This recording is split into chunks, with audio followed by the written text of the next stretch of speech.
Welcome. This is BrainHealth Explores, where we take a brain's eye view to understand a variety of topics of interest and to understand our behavior and maximize our performance.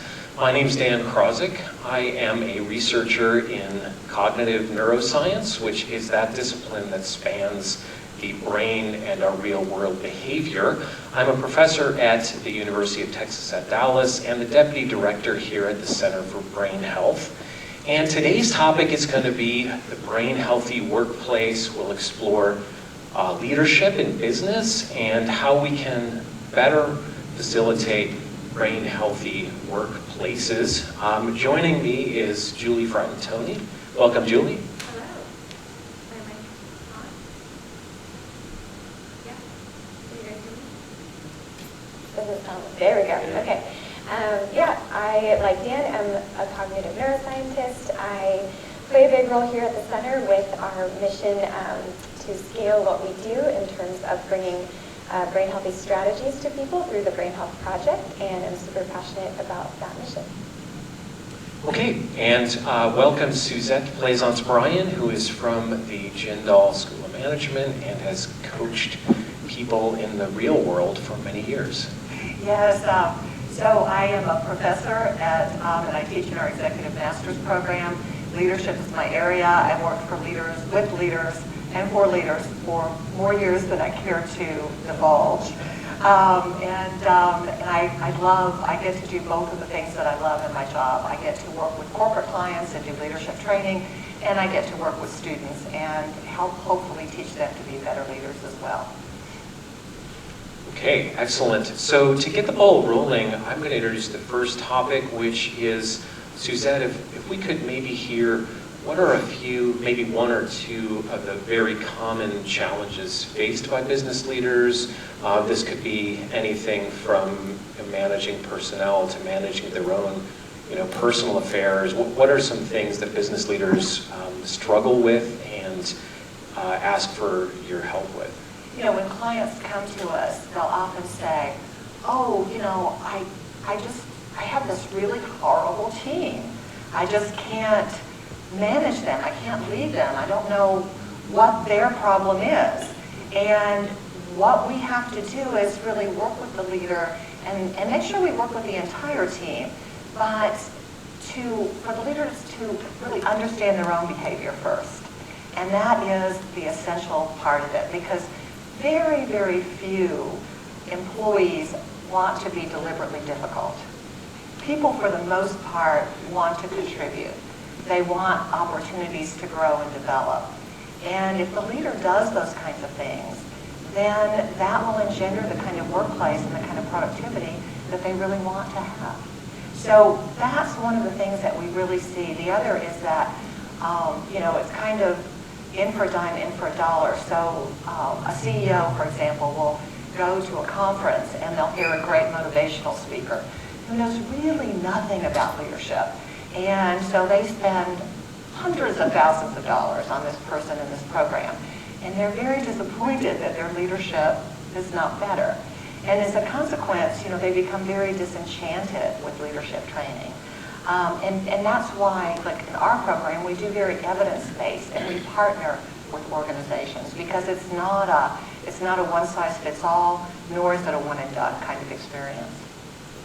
Okay, so I'm hearing from the science side, we call it theory of mind or perspective taking, which is so critical. So often leaders are sort of in their own heads and they're marching toward a particular goal and disappointed that others don't implicitly pick up on their cues. And so I think this goes to communication. Our brains are constantly trying to make sense of the feedback we're getting, and being open to that feedback is almost something you can work on intentionally, I think, to really pay attention to reading between the lines, what people are really saying or not saying. And so communication seems like the key component there, which is so critical, and turning your brain on to being open to advice seems so critical. I think that's an excellent comment. And one of the things that we talk about with leaders is that you want to kind of create that culture where everybody's working to get better. Well, how do you get better? You get better by feedback. And so if the leader asks for feedback, then you don't even have to assume what people are thinking. They will tell you. And if they create that kind of trust and that kind of culture, then pretty soon everybody says, well, this is what the leader does, so I can ask for feedback too. That's okay. And your brain, when you get feedback, it activates a different part of your brain than when you ask for feedback, And so that's one of the things that we talk to leaders about is, be willing. It's difficult. It is a difficult journey, but it is an important one. And the topic of getting or receiving feedback, it makes me think about just kind of to your point about there's a time when you can hear it and when you can't, and so thinking about what systems are being activated as that happens. So if it's kind of unexpected or feels like an attack, then that's going to activate more of that sympathetic nervous system, kind of that fight or flight mode.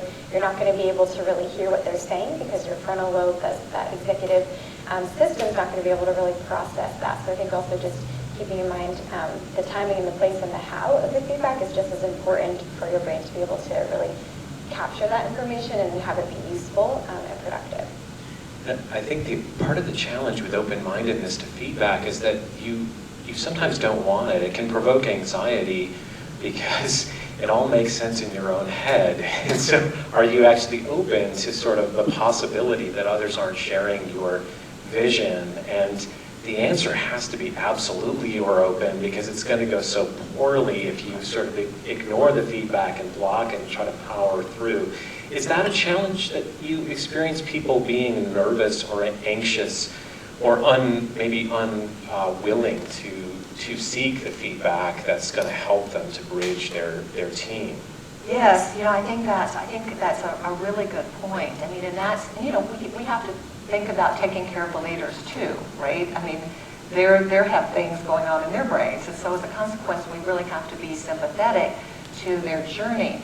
And one of the things that I'm working with some clients right now, and they were talking about the difficulty retaining staff, and I said, one of the techniques that we suggest is to do stay interviews, and asking and saying, what's going on here that you like? What's going on that you don't like? Do you have any suggestions? And so we give the leaders the tools that they can use in that interaction, which kind of tamps down a little bit of that anxiety about doing it. And the feedback that I get from the leaders who are doing that is that it is very positive. And they're always surprised, and I want to go, I don't make this stuff up, Fantastic.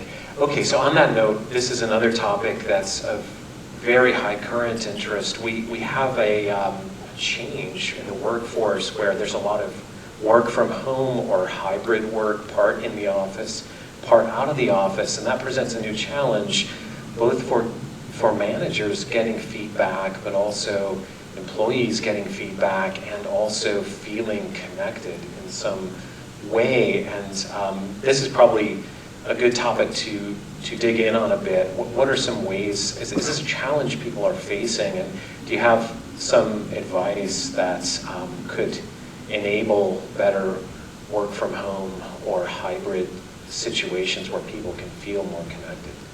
I think the most successful so far that we have seen are people who work from home but then are able to go in occasionally for a meeting, and so they have some face time. And that seems to be a pretty successful way to manage a hybrid workforce or a remote workforce. And I think, just bringing your people together, even if it's for a dinner out or, a meeting, a quarterly meeting or things like that, seems to be pretty helpful. But there's also things like, checking in with those people, whether or not you have a regularly scheduled meeting, just the leader giving them a call. How are things? How are you doing? What's going on? And that seems to engage the employee. There's some research that really suggests that keeps the employee from thinking about leaving, and so it retains your employee a little bit more better. but also that gives the leader a chance to kind of connect personally, interpersonally, with that individual. And so when the time comes, because the concern too from the employees is, if I'm remote, am I going to miss out on promotion opportunities? Am I going to miss out on great assignments? Am I going to miss out on those kinds of things? And so this gives the manager an opportunity to reassure the employee, I'm going to really select the best people no matter where they work. Julie, what are your thoughts on that? I think there's a lot that goes into, it's something we're really interested in looking at right now with some of our initiatives with Brain Healthy Workplace of what is the hybrid model, how is that affecting our brain health, what does it look like to be fully remote, fully in person, in between, and then of course the use of technology. But I think from some of what I've read, it didn't matter kind of whether you were remote or in office. It was really the quality of communication and relationships among the team that really makes that difference. And with technology, you actually have more ways to stay connected all the time. So I know for a period during the pandemic when we were fully remote, it actually felt like I talked to everyone even more than I had when we were in office. So yeah, I think that we still have a lot to learn in terms of how that's affecting specific brain systems and what kind of those networks look like. Yeah, when I think about perspective taking in the brain, I always think of the theory of mind network, which is famously kind of these midline areas of the brain where you seem to carry out simulations of what others might be thinking, whenever you're making inferences about somebody's likely behavior. And so critically, eye contact is a big part of this. And one thing I noticed with virtual meetings is it's actually really hard to do eye contact well, just because typically the camera is not exactly focused on the screen, and if you ever kind of catch a glimpse of your image, it just doesn't look like you're quite looking people in the eyes. And eyes are really the key to that perspective-taking phenomenon. It's very primal that our brain gets that social information. So you clearly do get that in person, and you can read nonverbal cues in maybe a way that's limited online. So I feel like there's maybe a technology solution needed there that if it could better simulate perfect eye contact, it could really connect us more just naturally. I actually just saw an ad the other day for a camera that it's like your camera's here, but then it goes down on the little thing, so it's actually in the center of your screen, so you can actually look right at the person, and then it looks like you're making eye contact into the camera. So people are getting creative. You do a weird double take, because sometimes I stare at the camera, and then I'm like kind of staring at the person, and it's out of sync with our normal perception. So it kind of, in some ways, tricks the brain, and I guess we'll have to try to solve that, maybe with some combination of technology. But Suzette, do you have any thoughts on how to be more present in a hybrid situation or a work from home situation so that you can maximize the chances of getting that feedback and understanding the group dynamics? I recently had a conversation with someone that I'm coaching to help us and become one of our facilitators.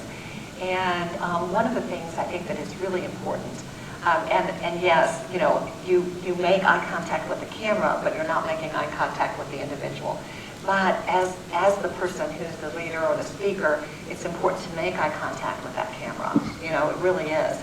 And then it seems as though the person feels as though you're speaking to them. Now, do you get to see their eye contact? You don't, because of the limitations of our technology, which is unfortunate. But it's really the responsibility of the leader to create that kind of situation.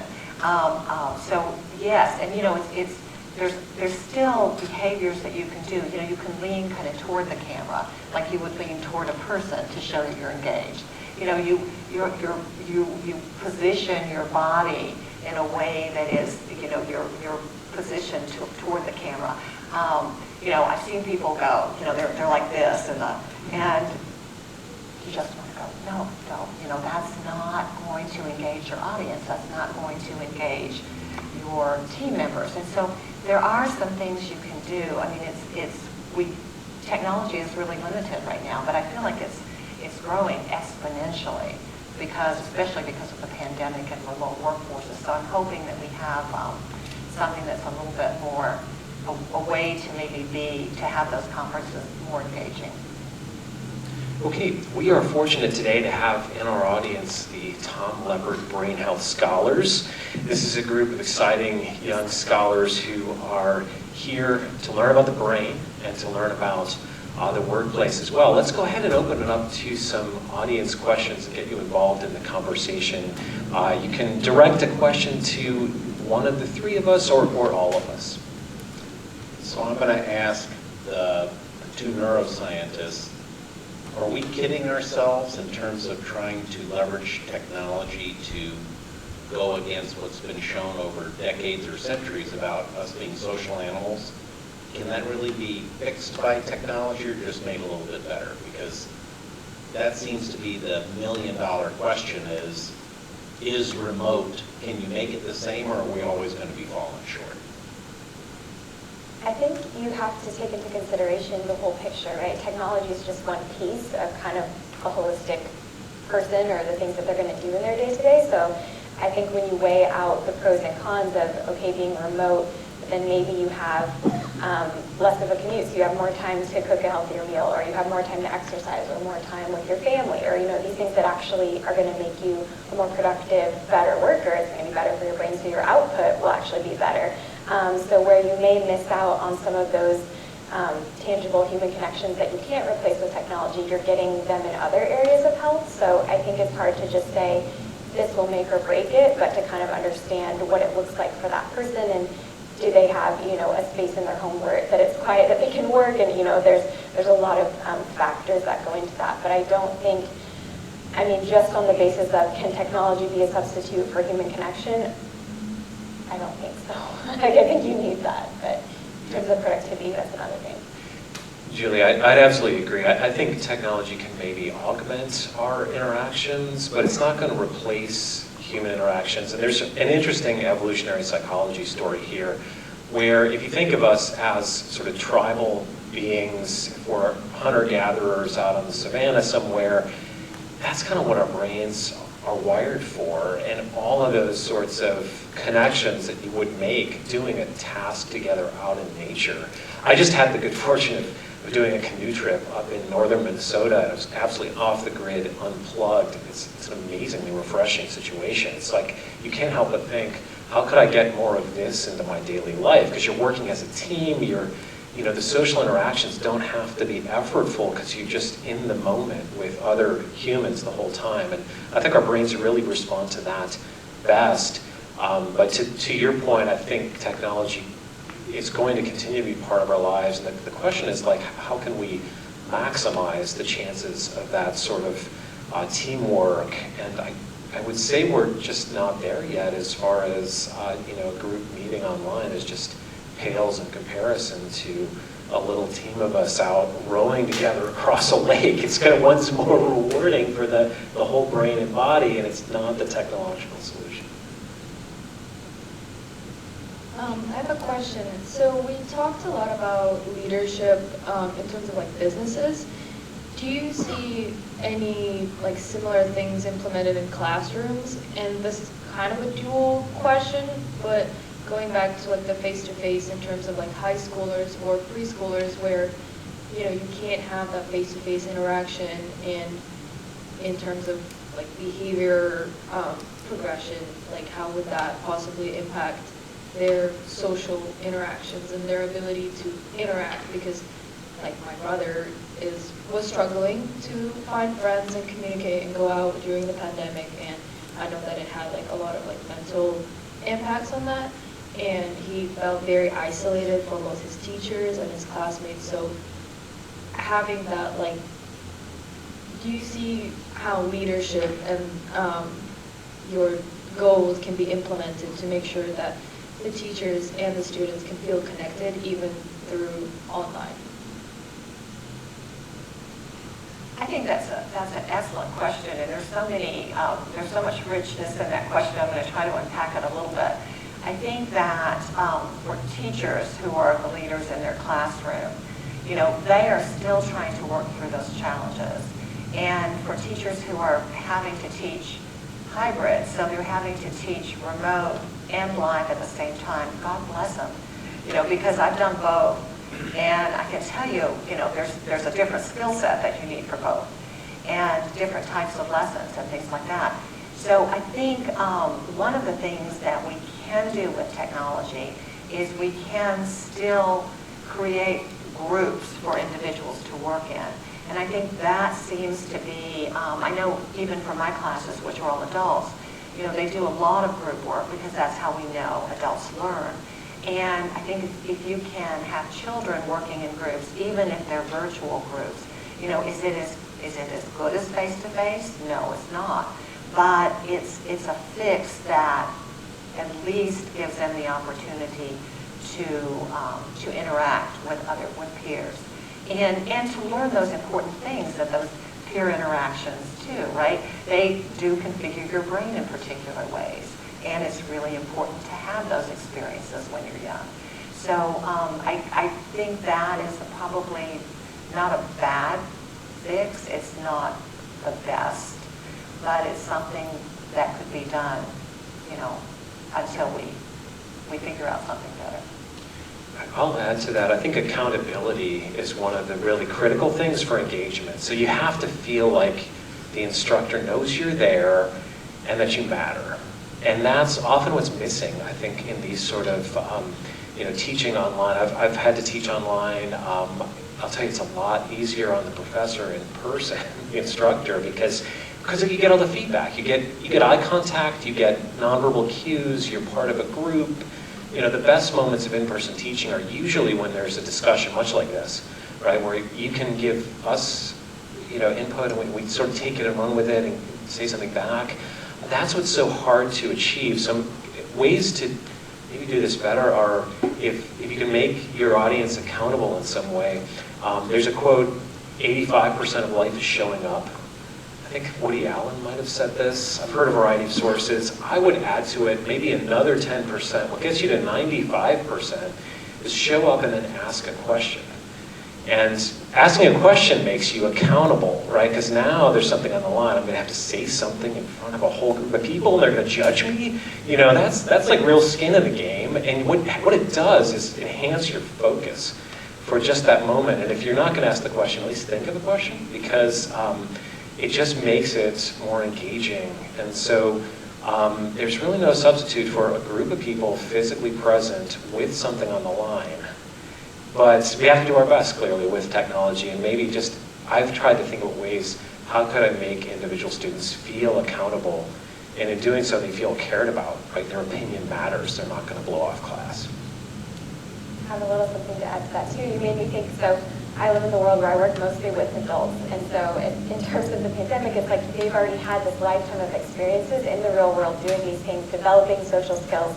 And so the pandemic, while it was a setback and a change of pace of life, they already had the benefit of having those skills and experiences. When you're talking about children, really young, preschool, even into teen years, adolescence, I mean, from a neurodevelopment perspective, that is just a crucial time period in which you are learning about the world. And what's fascinating about not only the brain, but just our DNA, I mean, we're wired to be influenced by our environment, and that's what tells us which genes to turn on and off. So I think, yeah, there's not really, you know, the more stimulating environment you're in, the more you're exposed to is going to help you do those things. So when you're isolated or don't have those opportunities, there are things you're going to miss out on. And technology can't exactly make up for that. But I do think it's not, I don't say that to be discouraging, but just that that's something that we really need to take seriously and consider with children that have been kind of trying to do school online or are missing out on those in-classroom experiences with their peers, to think about just the nice thing is that we know the brain can always change. So getting that in is not going to make or break, but it's something that we need to be intentional to do.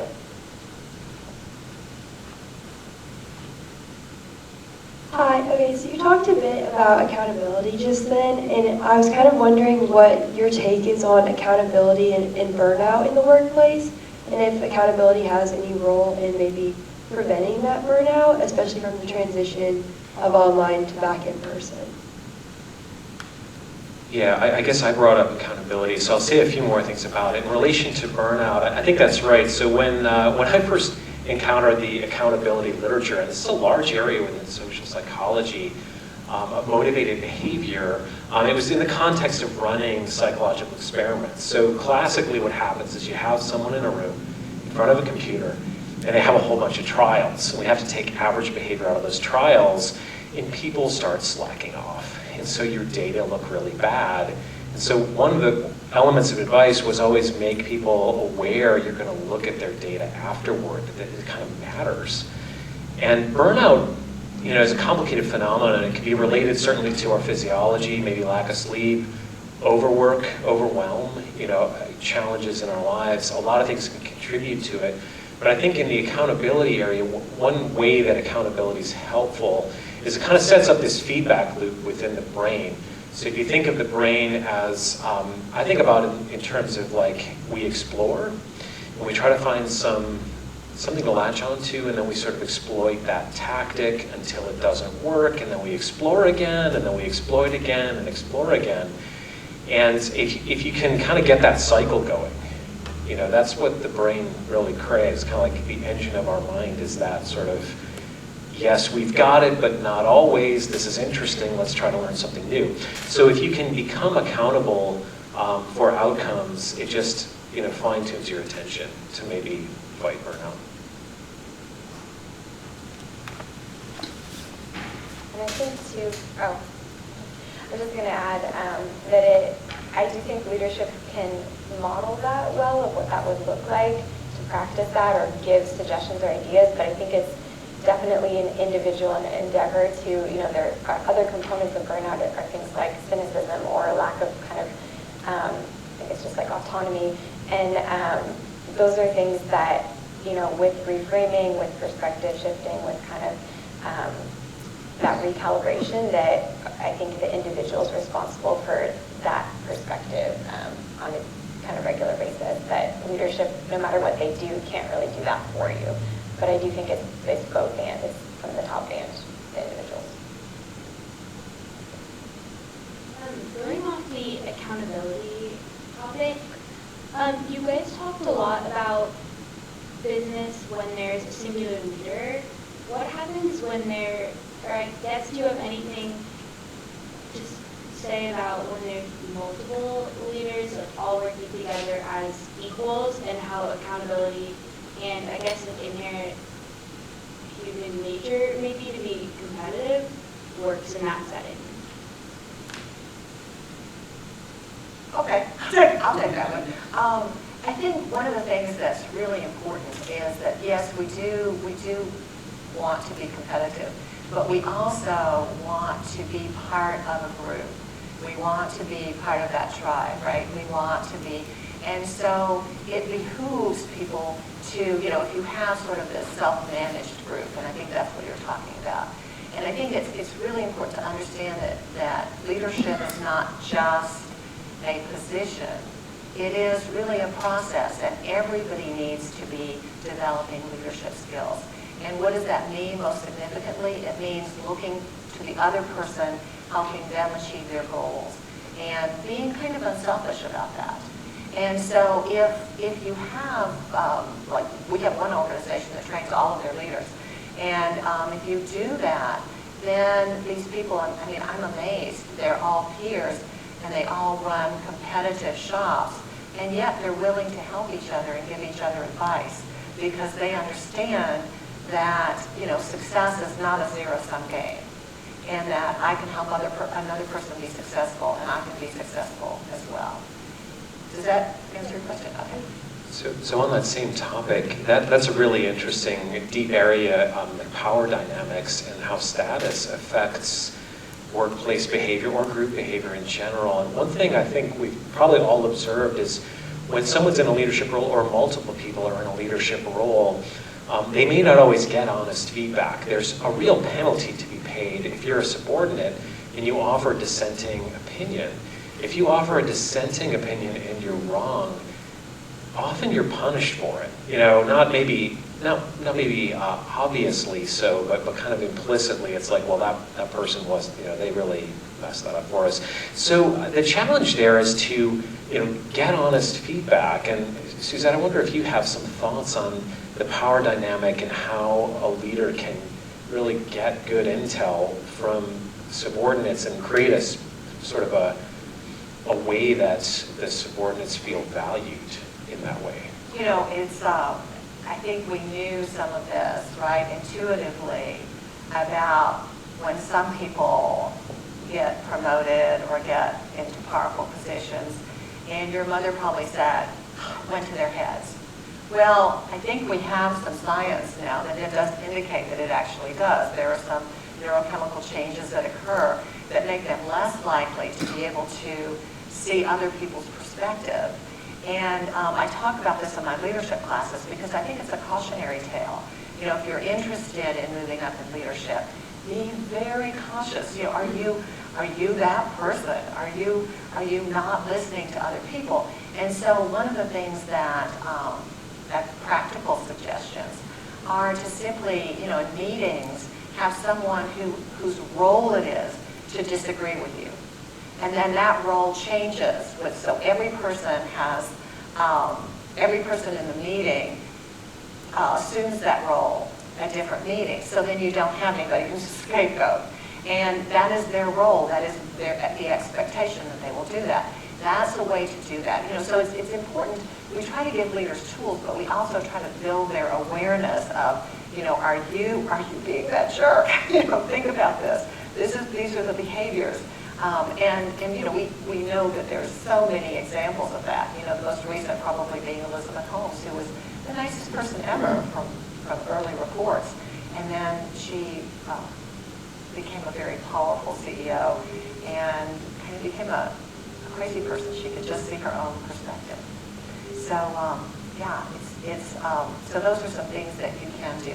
And the power dynamics really are very interesting. And I think we're just beginning to kind of understand what goes on. Yeah, that makes me think of the hormone oxytocin. Who's heard of oxytocin before? Often people think of it as a feel-good hormone or like the love hormone. Your oxytocin level famously rises if you look at babies or cute animals. You feel warm and fuzzy. But oxytocin, in a more modern sense, a lot of research is starting to show a dark side to oxytocin. So when your oxytocin levels rise, you tend to feel more bonded to your in-group. However, you feel more alienation toward out-group members. So it's not a universal, let's all get along hormone. It seems to have some power dynamics or group dynamics behind it. So we had done a study with oxytocin, inhalable oxytocin, where you sort of use like a nasal spray and it enhances your oxytocin level artificially. And we had people rate faces. And it turned out they were more likely to rate faces as being more dominant. It's almost like it queued up a sort of threat signal within their brain of like, watch for the out-group members. And we thought it was just enhanced trust, but it wasn't trust, it was also the dominance piece. So the brain's complex, and it's a complex story every time you try to get into those dynamics.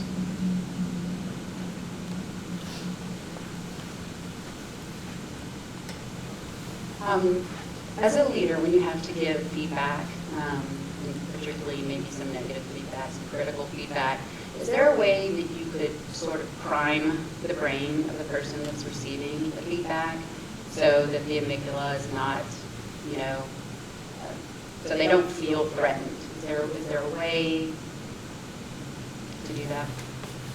You know, we talk about this in having coaching conversations and setting, you know, we kind of touched on this before, but if the leader creates that culture of feedback, so if the leader starts asking for feedback, then what happens is everyone else sees that this is the way we do things around here, and we give feedback.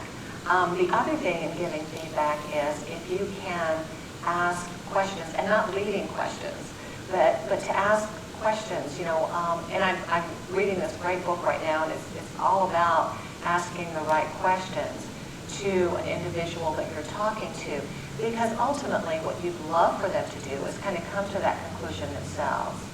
You know, and if somebody screwed up, they usually know it.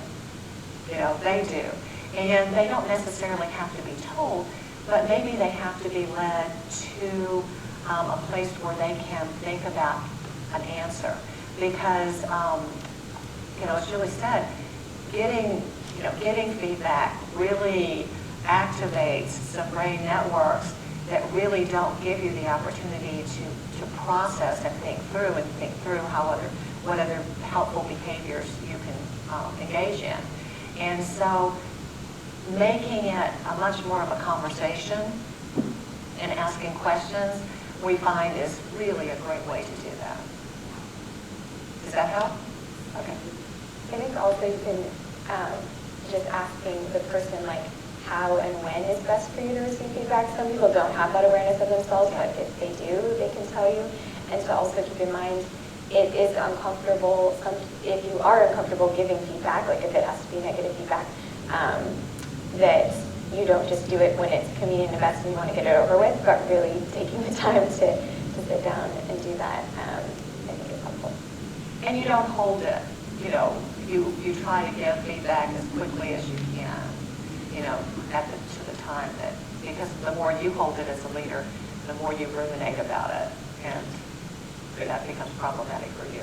I'll add, I had recently heard a good strategy for all of us, I think a takeaway is to try to visualize how you best work with others and communicate that to a future supervisor, sort of say, you know, telling the supervisor, here's how I take feedback and here's what's worked for me in the past. That's a step you can take to try to better prepare a dialogue. Because you're going to get negative feedback sometimes, but it's often better if you have it mixed in with positives and, you know, things that are going okay, but ways we can improve. You kind of frame it as how we can improve. That's usually a lot better.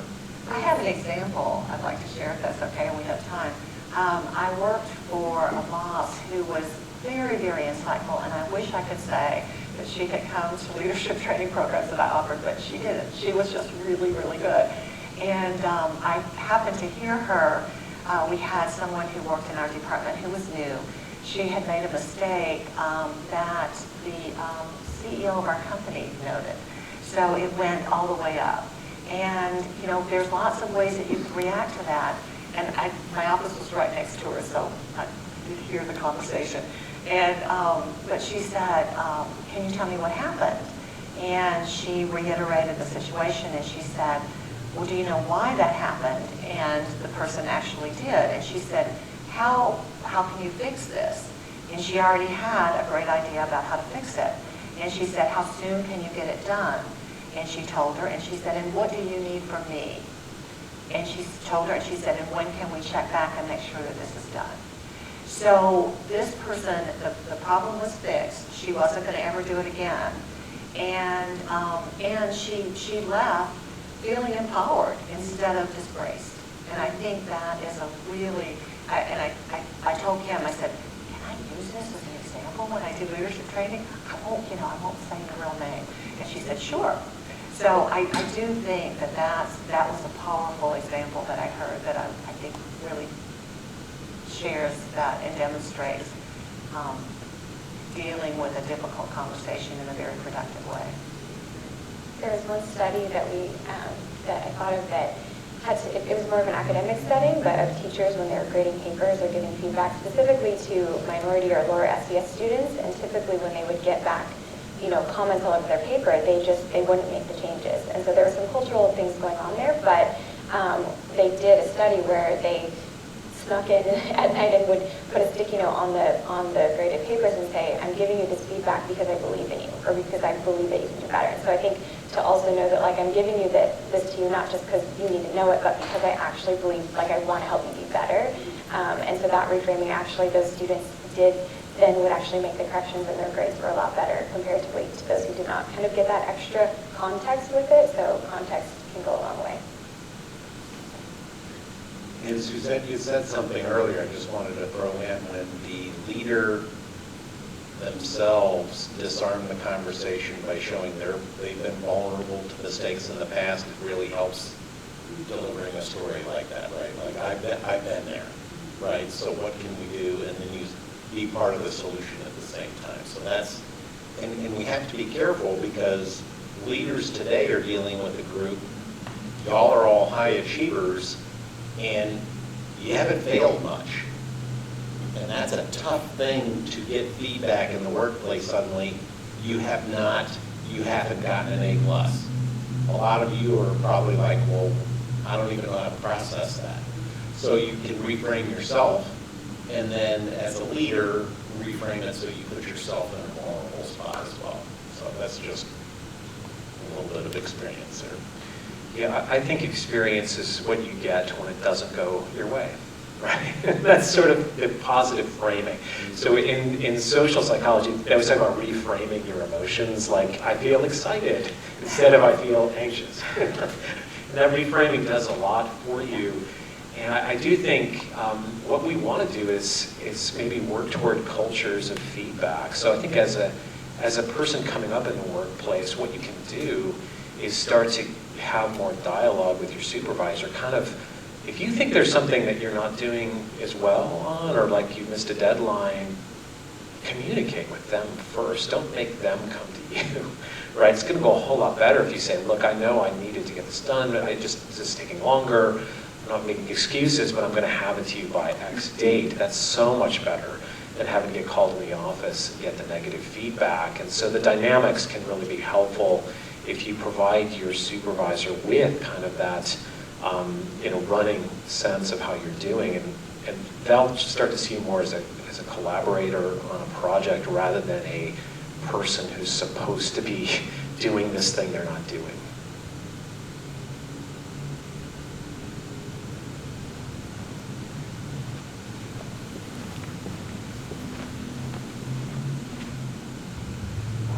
Thank you. So I actually have a question for you, Dr. Krawczyk. With your work in reasoning and metacognition, do you believe that metacognitive sensitivity can be used to kind of like diffuse any conflict that may arise from a difference in opinions?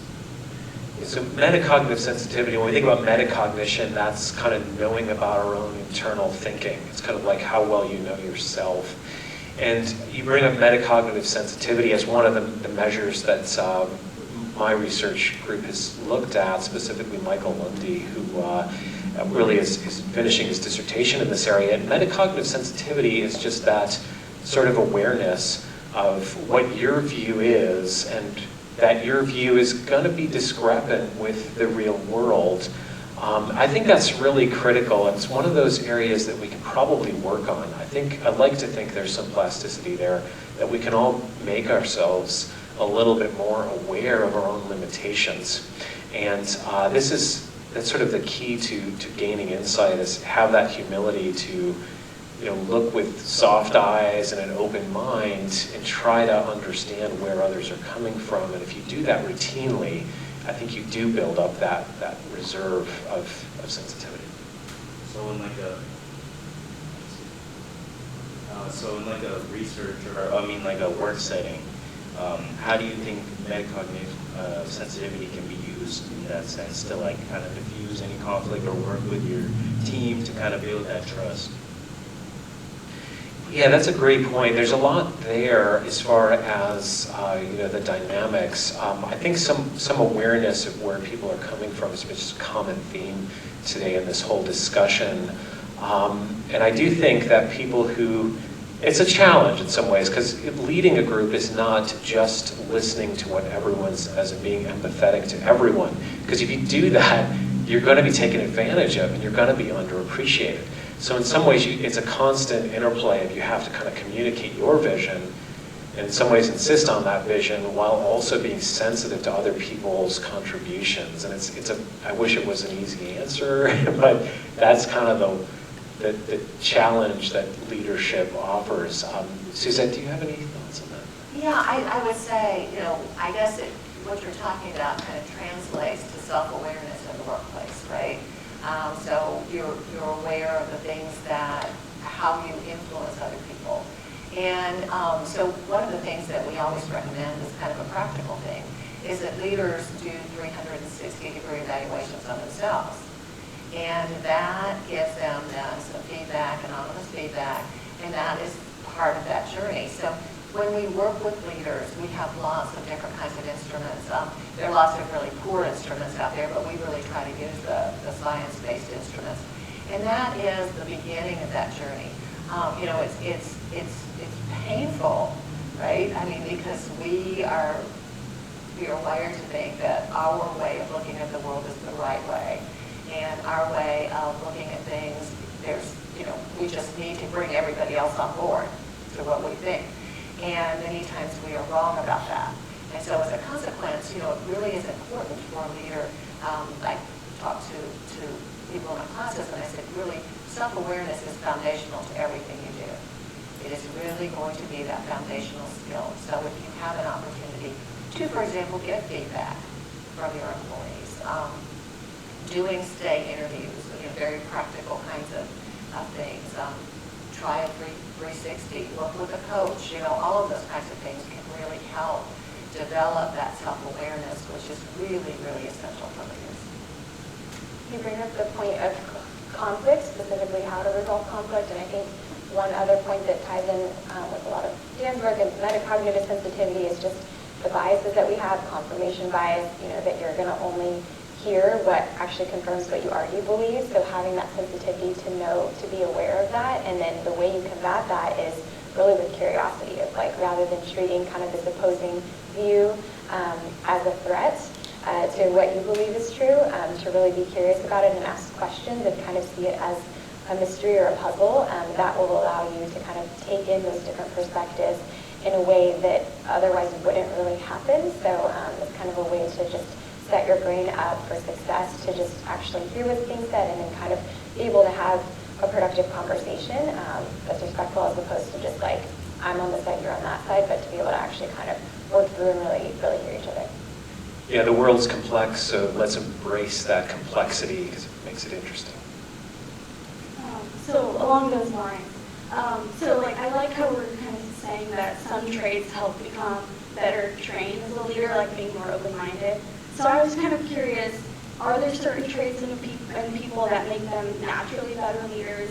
And if there are traits that make them less likely to be trained as leaders? And if it's important to start training leadership abilities at a younger age? Are there traits that make people better leaders? You know, we used to think that there were. In the very early 20th century, actually the trait theorists were the predominant theorists in leadership. And they could never actually define traits, and then they could never actually define which traits would make better leaders. You could say, well, maybe a more outgoing leader, an outgoing person, more extroverted. But actually, you know, there's some research that says introverted people will listen more and they will ask more questions. So I would say to your answer, are there traits? Probably not. Are some people maybe just born with sort of the skills, the interpersonal skills that make them more susceptible to being better leaders? Probably. Can anybody learn to be a better leader? Absolutely. You know, it's kind of like, you know, I will never be a great concert pianist, but I can play a little bit on the piano, you know. And if I practice more, I could even play better. So I think it's that kind of idea. I think we can help anybody if they are willing, because it is a difficult journey that takes a lot of self-awareness. It takes a lot of, we're talking about new habit formation. That takes a lot of time and effort and mindfulness. But if someone is willing, they absolutely can learn to be a better leader. Okay, that is a really positive message, and let's go ahead and move to wrap up. Julie, what are your takeaways from this conversation? I think just the importance of, we touched a lot on this idea of perspective taking, and that's something that I've gotten to spend a bit of time looking at in terms of empathy and compassion, and just the importance of that, not only for social connectedness, meaningful relationships, but really in leadership and work and kind of everything. So I think to just not, it seems to be very, I think, underrated. I think we're starting to appreciate that more and really wanting to hone those skills to help you, you know, in the workplace, but also just in everyday life. Okay, Suzette. Well, I think we've kind of hit on this, but leadership is, it is a journey. It is a difficult journey, but it's really worth it. Organizations that improve their leaders really see a lot of bottom line results. We're working with an organization right now, a client. They train all of their leaders, and they retrain them after about 3 or 4 years. They've incorporated all the leadership principles into every aspect of their life, their organizational culture. Their executive leaders actually kick off our training sessions. So they are hugely committed. It's been a lot. It's been a long journey. It's been a lot of time, a lot of effort, a lot of money, but they are reaping the results. And I think that's important to understand is, you're not going to change your behavior. It's not like in the movies overnight. You're not going to go to sleep and be a better person or be a better leader.